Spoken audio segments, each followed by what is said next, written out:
Ang nararamdaman ko. Kinakabahan ako, natatakot ako, gusto kong tumakbo pero hawak niya ang kamay ko. Iba't ibang babae, iba't ibang conversations. Rocky's Secret Files. Your story they never knew existed. Tinuruan niya ako kung paano maging isang mahusay na kabit. Yung puso ko parang sinasaksak sa sobrang sakit. Rocky's Secret Files. Secret Files. With Titan Jello. Rocky's Secret Files. Rocky's Secret Files. Secret Files.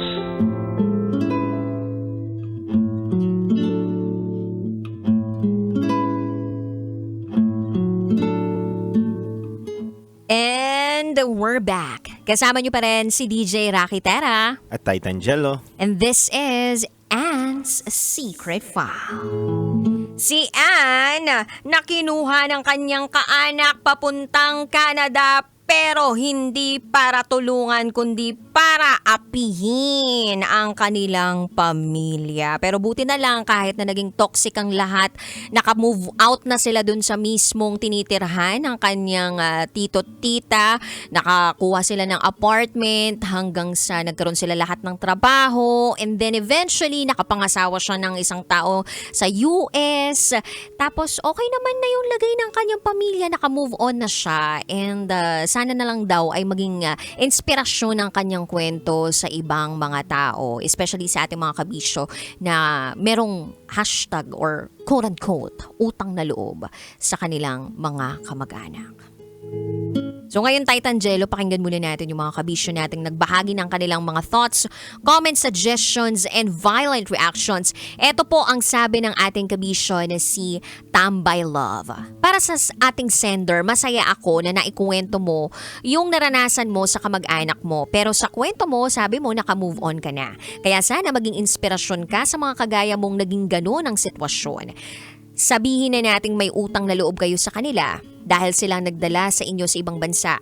Sa dahilang, syempre mahirap din ang buhay ninyo sa Pilipinas. Pero sabi nga kung nasaan ka man na kinalalagyan nyo ngayon, hindi habang buhay na nandyan ka. Kaya, just keep moving forward. Happy ako at nakaalis na kayo at nakabukod na sa inyong mga kamag-anak na toxic.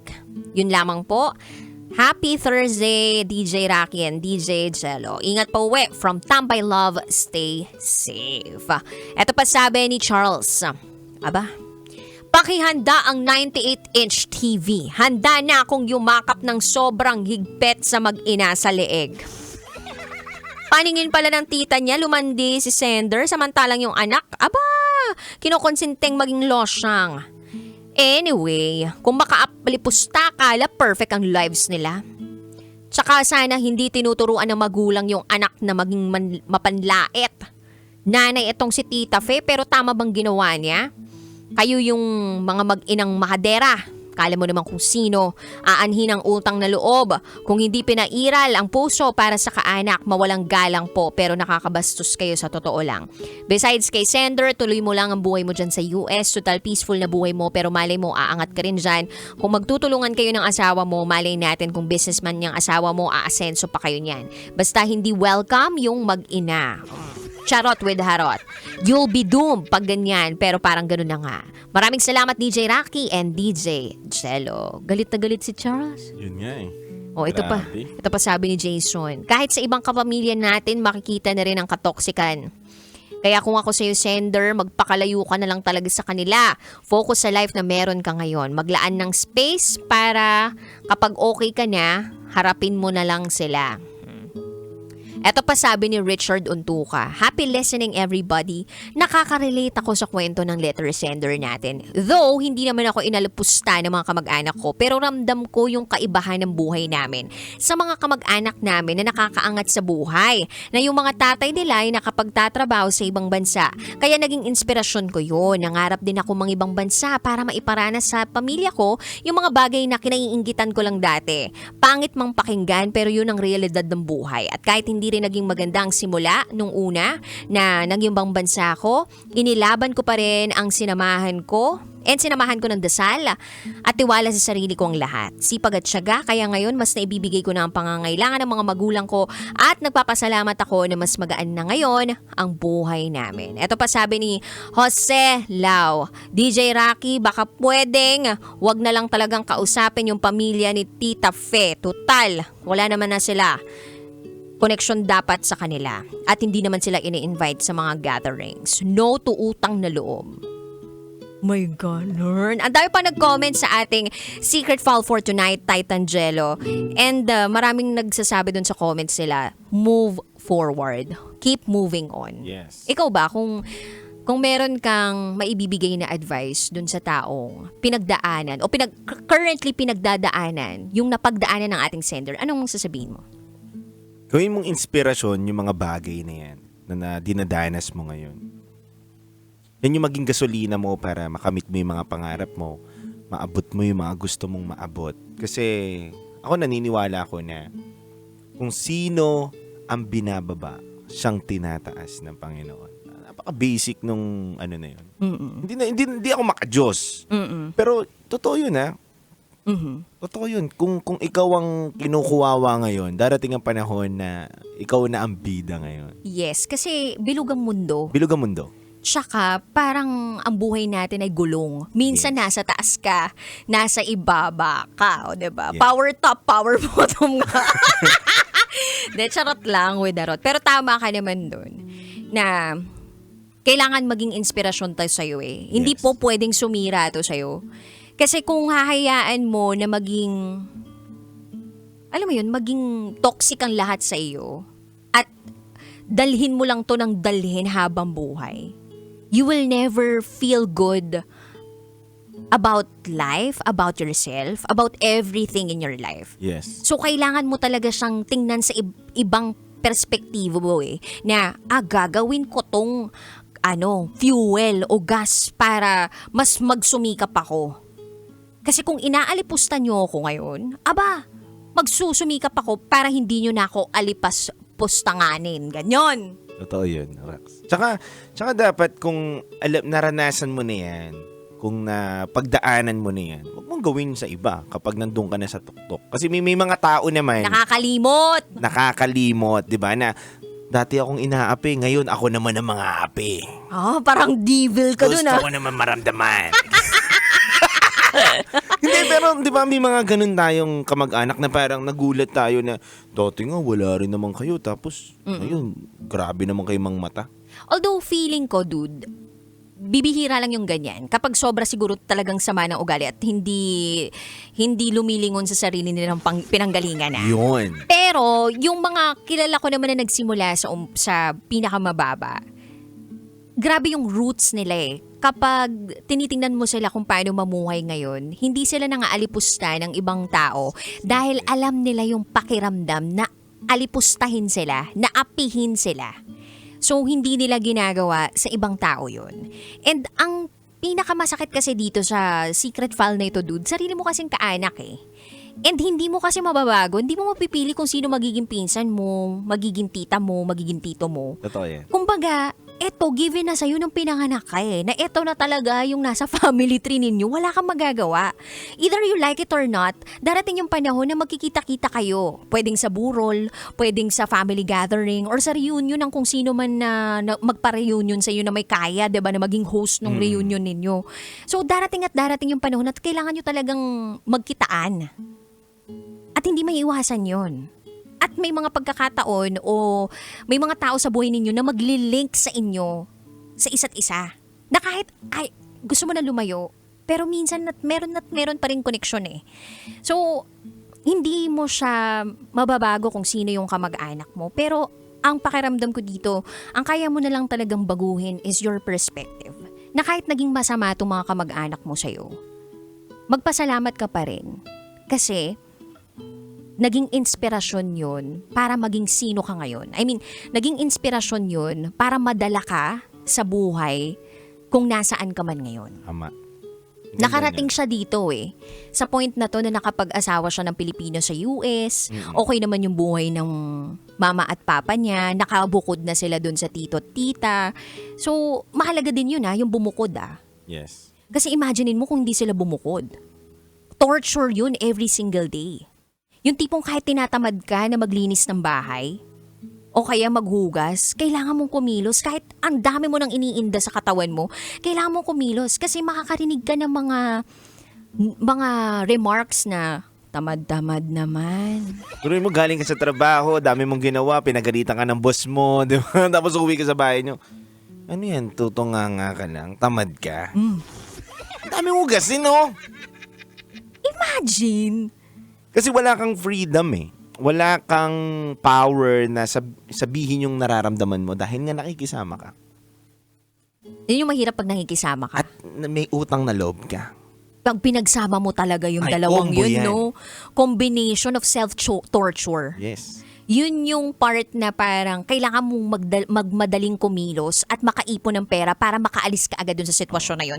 Kasi the only solution for that is to get yourself out from that situation or family or home. Totoo. Dahil hindi yun magiging tahanan hanggat inaalipusta ka o pakiramdam mo naapi ka. Wala kang hold sa sarili mong power eh. I mean, wala kang power sa sarili mo. Wala kang parang karapatan magdesisyon para sa sarili mo. Yun ang pinakamahirap dun. Yung gano'n, yung tipong parang kailangan mo tong gawin, kasi ito yung sinasabi ng kamag-anak mo dahil nga may utang na loob ka. Yes. Pero, paano naman yung gusto mo? Eh di gagawin mo na lang siya kapag nagtatrabaho ka sa labas, tapos kunwari nag-overtime ka na gawin mo, tulog na silang lahat, ganon. Pero may maririnig ka pa rin something tungkol sa'yo. Pero kasi may mga times na wala tayong choice eh. Diba? Wala tayong... Magtitiis ka. Magtitiis ka. Yun na lang siguro yung tanong, hanggang kailan mo kayang tiisin? Yun. And meron namang ganong mga matitiising Pinoy. Actually, tayo mga Pilipino, feeling ko matiisin tayo sa lahat ng pagkakataon. Like, inaalipusta ka na, kinakawawa ka na, o pakiramdam mo na abuso ka na, titiisin mo pa rin eh. Ikaw si Princess Sarah, no? Ganun. Magbabalat ka ng patatas. Magbabalat ka ng patatas, di ba? Lahat-lahat na gagawin mo talaga eh. Kasi nga kailangan mo mabuhay, wala kang ang choice, di ba? Pero pag dumating na yung choice, kapag dumating na yung pagkakataon na nakaipon ka na, feeling ko may choice ka na nun eh. Kaya mo na. Kasi may means ka na eh. Napakahalaga talaga ng pera, dude. Totoo. Sobrang halaga niya.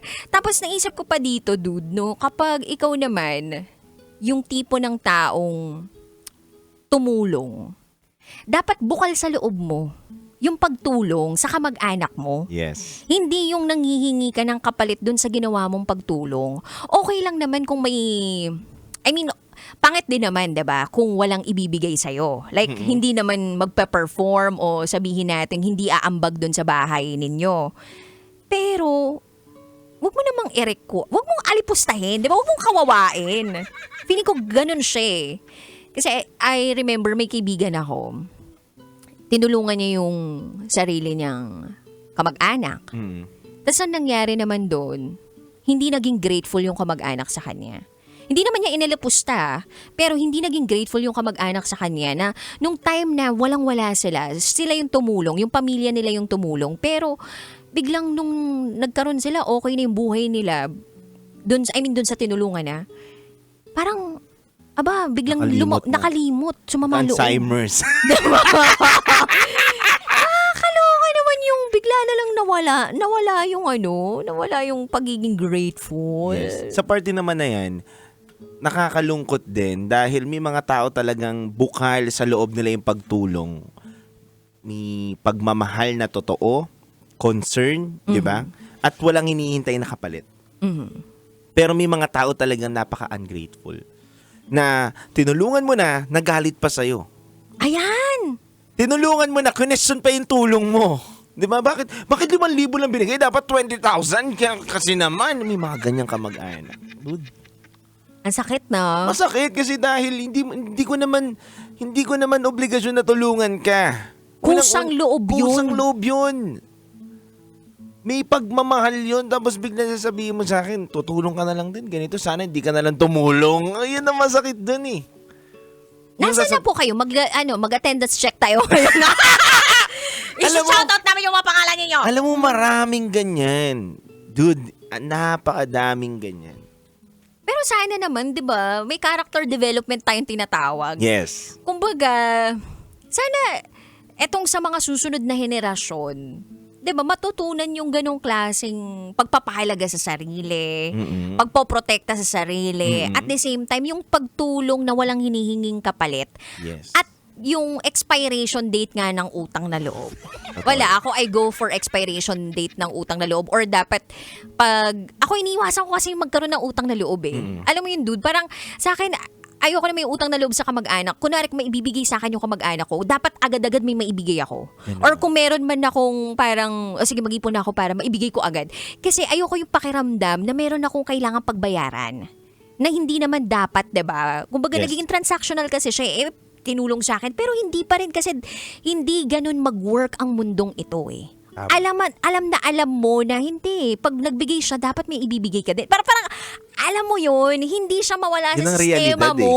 Yun ang realidad. Kailan ba ito mawawala? Wala na. Hindi na. Alam mo, speaking of generation, sabi nga daw nila, generation to generation, na isasalin yung mga ganitong kultura talaga. Noon pa man, ganyan na talaga kasi ang kultura, utang na loob. Bagay. Tapos yung pang-aalis pusta, kung ano yung magulang mo, ganun din minsan yung anak. Pero sana ito na yung maging eye-opener sa lahat ng mga kabisyo natin, na ikat na natin yung ganitong Kasamaan ng ugali. Diba? Na ganitong attitude na sistema. Yun. Yeah, sistema. I think this is a system. Na parang pass on through generations. Oo, di ba? Minsan sabihin pa yung nanay mo, ano ka ba? Nung time na nag-aaral ka, silang nagbigay sa akin ng ganito. Ganyan. Sila nagpahiram sa akin ng pera, kaya dapat tulungan mo sila ngayon. Yun. May ganun pa, sinasalin pa May sa'yo. ganun, sinasalin pa sa'yo. Ay nako. So sana maging eye-opener nga ito, katulad ng sabi ni Titan Jello. And again, kung meron kang poprotektahan dito, it is your best interest also. 'Di ba? Kung at the end of the day, kailangan alam mo kung ano yung dapat mong tanggapin at hindi tanggapin sa buhay mo. Kasi kapag natotoxican ka na sa isang tahanan, hindi na tahanang matatawag yun. It's not a home anymore. Tama. It's a prison, 'di ba? Or sabihin nating lugar lang ng pagdurusa. And hindi may hangganan ng pagtitiis dapat. So, kailangan mong tumayo sa sarili mong mga paa at lumaban sa buhay. Yun. Laban, Jello. Charot! Si Jello pala to. Ako talaga yung sender eh. Charot lang with the rot. Anyway, kabisyo, kung gusto nyo mag-share ng secrets, share nyo lang sa amin yan, rakitera@gmail.com. BRB as in Bathroom Break, kasama nyo pa rin si DJ Rakitera. Titan Jello. Dito lang yan sa 90.7 Love Radio. Kailangan pa bang i-memorize yan? Basic. This is Ant's Secret 5.